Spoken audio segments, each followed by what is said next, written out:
Hi kids, welcome to my channel free way to English. आज का जो video है उसमें हम आपकी ये जो पोएम है क्लाउड प्ले, इसकी समरी और इस पोएम में कौन कौन सी फिगर ऑफ स्पीच यूज हुई हैं वो देखेंगे ना। इससे पहले वाला जो वीडियो था उसमें मैंने इस चैप्टर का एक्सप्लेनेशन और इसके जितने भी क्वेश्चन एंड आंसर हैं उन सबका सॉल्यूशन जो है वो पोस्ट किया है। आप चाहो तो वो वीडियो देख सकते हो इसके एक्सप्लेनेशन और क्वेश्चन एंड आंसर के लिए। इस वीडियो में हम खाली समरी और फिगर ऑफ स्पीच करेंगे। चलिए वीडियो स्टार्ट करते हैं। Summary of the poem Cloud Play by Daniel Errico. This delightful poem imagines clouds, wind, stars, moon, ocean, and trees as playful living beings who come alive each night to enjoy a magical dance in the sky.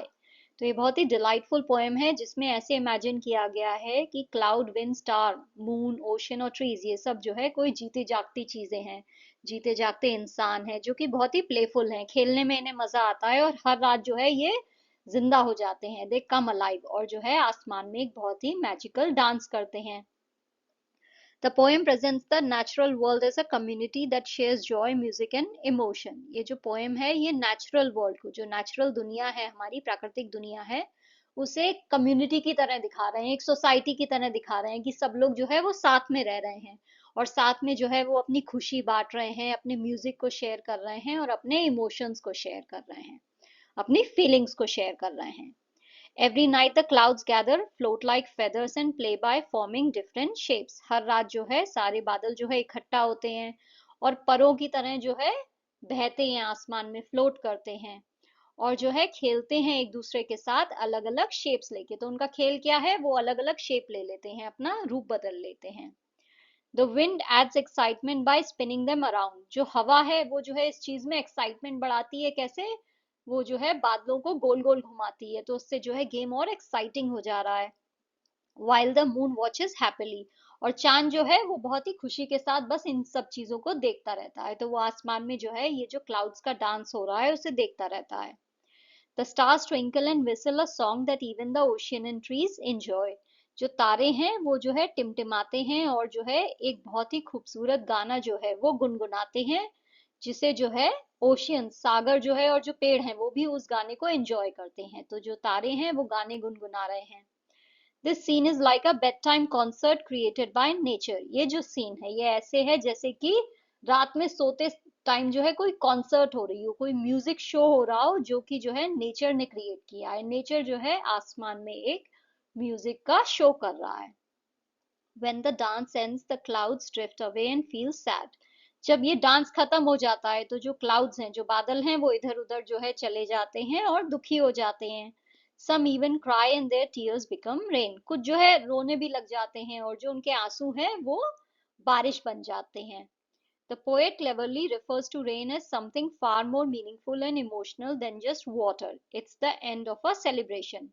जो कवि है वो जो है बहुत ही cleverly जो है जो बारिश है उसे किस तरह से रेफर कर रहा है, वो कह रहा है कि बारिश जो है वो बारिश नहीं है, वो इससे कहीं ज्यादा उसका मीनिंग है। वो एक्चुअली जो है ये जो बादल हैं उनके दुख के आंसू हैं, कि वो जो है बहुत दुखी हो गए हैं, इमोशनल हो गए हैं, क्योंकि उनका ये जो सेलिब्रेशन था, ये जो डांस था, ये अब खत्म हो गया है। तो उसका जो एंड है उसका वो दुख मना रहे हैं और उसमें वो जो है आंसू बहा रहे हैं। तो बारिश जो है वो पानी नहीं है, वो उनके आंसू हैं।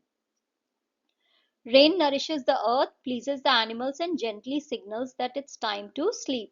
जो बारिश है वो बहुत ही अच्छे से जो है धरती को उपजाऊ बनाती है। जानवरों को जो है बारिश देख के खुशी होती है कि अब बारिश होगी तो पानी मिलेगा। और जो है कहीं ना कहीं ये जो बारिश है ये सिग्नल भी दे रही है सब जीव जंतुओं को कि अब जो है सोने का टाइम हो गया है, क्योंकि अब ये जो खेल है वो खत्म हो गया है। तो अब चलो सब लोग रेस्ट करो। नेक्स्ट है figure of speech used in the poem. तो ये जो पोएम है इसमें कौन कौन से फिगर ऑफ स्पीच यूज हुए हैं। तो इसमें यूज हुआ है personification, simile, metaphor, alliteration and imagery. Personification से स्टार्ट करते हैं। पर्सोनिफिकेशन क्या होता है? जब भी जो है आप किसी नॉन ह्यूमन चीज को जो है कोई ह्यूमन क्वालिटी दे दो तो वो होता है पर्सोनिफिकेशन। जैसे कि मैं बोलूं जो पेड़ हैं वो आज जो है नाच रहे हैं हवा में, तो पेड़ नाच नहीं सकते हैं, राइट? पेड़ कोई इंसान नहीं है, उनके हाथ पैर नहीं है जो वो नाच सके, बट मैंने कह दिया वो नाच रहे हैं आज। तो यहाँ पे मैंने पेड़ों को क्या क्वालिटी दे दी है? एक ह्यूमन क्वालिटी दे दी है। तो जब भी मैं किसी नॉन ह्यूमन चीज को कोई ह्यूमन क्वालिटी दे दूं तो वो होता है पर्सोनिफिकेशन। जैसे कि आपकी पोएम में बादलों को बोला गया है कि क्लाउड्स लाव डांस क्राई एंड प्ले। जो बादल हैं वो हंसते हैं, डांस करते हैं, रोते हैं और खेलते हैं। ना ये सारी ही जो खूबियां हैं ये इंसान की हैं जो कि मैंने क्लाउड्स को दे दी है, बादलों को दे दी है। तो यहाँ पे पर्सोनिफिकेशन है। चांद जो है वो मुस्कुराता है, तारे जो है वो विसल करते हैं और जो पेड़ हैं वो सुनते हैं। नाउ अगेन, सुनना, सीटी बजाना और मुस्कुराना ये कोई ह्यूमन क्वालिटी है, राइट? ये ह्यूमन क्वालिटी है, बट यहाँ पे हमने किसे दे दी है? चांद को, तारों को और पेड़ों को। तो यहाँ पे है पर्सोनिफिकेशन। ओशियन जो है वो अपलॉड करता है, ताली बजाता है ना। समुंदर के हाथ नहीं है, राइट? वो ताली नहीं बजा सकता है, बट यहाँ पे मैंने कहा है कि समुंदर ताली बजाता है। तो मैंने अगेन एक नॉन ह्यूमन चीज को एक ह्यूमन क्वालिटी दे दी है।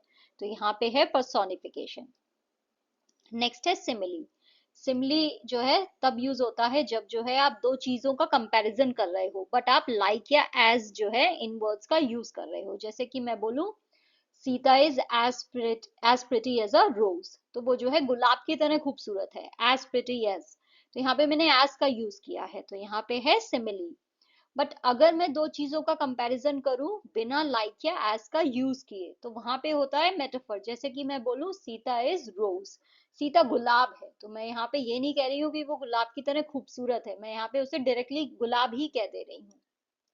तो यहाँ पे हुआ मेटाफर। तो जब डायरेक्ट कंपैरिजन हो जिसमें आप लाइक या एज का यूज नहीं कर रहे हो तो वहां पे होता है मेटाफर, और जब आप लाइक या एज का यूज करो तो वहां पे होता है सिमिली। जैसे कि आपकी पोएम में लाइन है, they float with ease since they are light as a feather. तो यहाँ पे जो क्लाउड्स हैं उनका कंपैरिजन जो है चिड़िया के परों से हुआ है कि फेदर की तरह वो हल्के हैं। तो यहाँ पे एज का यूज किया है, इसलिए यहाँ पे है सिमिली। नेक्स्ट है, they form into shapes like a man moulding clay. तो वो जो है ऐसे अपने शेप्स बदल लेते हैं, ऐसे फॉर्म करते हैं जैसे कि कोई इंसान जो है मिट्टी को शेप दे।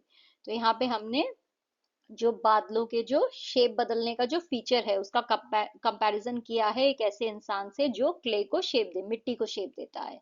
तो यहाँ पे जो कंपैरिजन है उसमें हमने लाइक का यूज किया है, इसलिए यहाँ पे है सिमिली।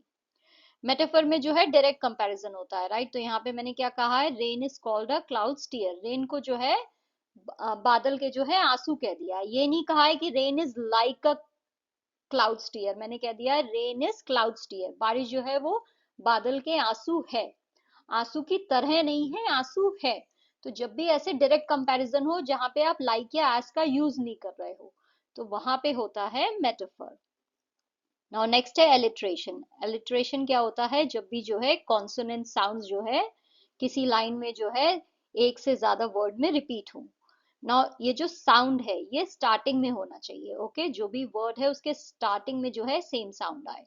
तो अगर एक लाइन में जो है आप देखो कि जो है सेम लेटर से जो है सेम कॉन्सोनेंट से जो है वर्ड्स रिपीट हो रहे हैं तो वहां पे होगा एलिट्रेशन। जैसे क्लाउड्स क्राई, तो यहाँ पे सी का जो साउंड है क वो रिपीट हुआ है।